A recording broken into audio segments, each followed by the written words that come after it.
बाबा जोगी के समान। बीच जंगल में बैठे बाबा जोगी के समान। बाबा तोरे हिम्मत के का करौ मैं बखान। बीच जंगल में बैठे बाबा जोगी के समान। बीच जंगल में बैठे बाबा जोगी के समान। बड़े बड़े रुख राई कुलू बंधियार है। कंटकगंज जंगल में जी हाँ भालू के बसेरा है।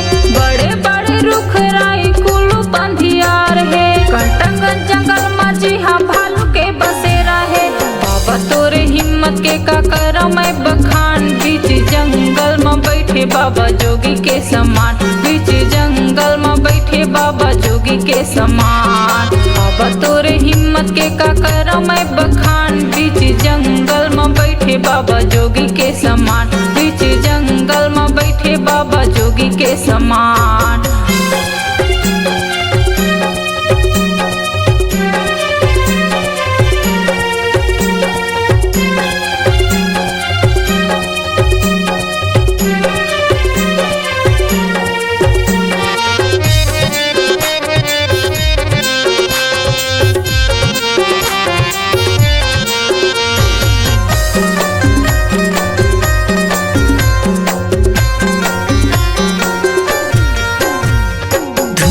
चला के बैठे रहे तप माँ। शेर हाथी भालू सर्प बैठे तोरे संग माँ। शेर हाथी भालू सर्प बैठे तोरे संग माँ।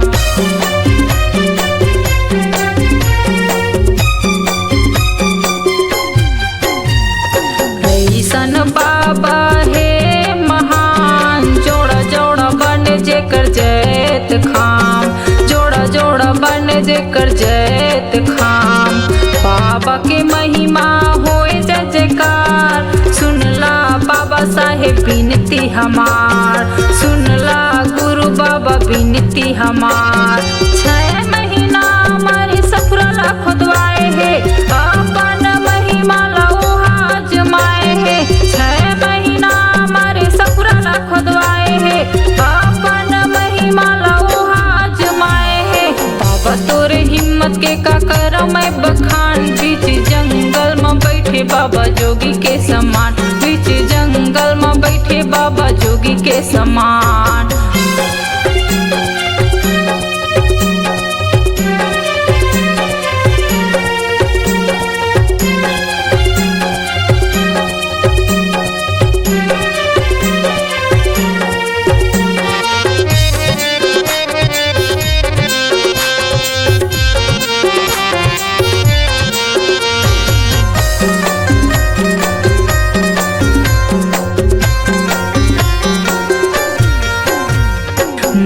अमृत पानी पिलाए है।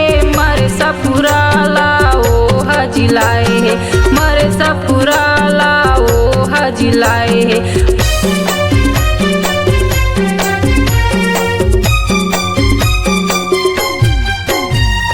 गुरु घासी हमर सत्य के पुजारी।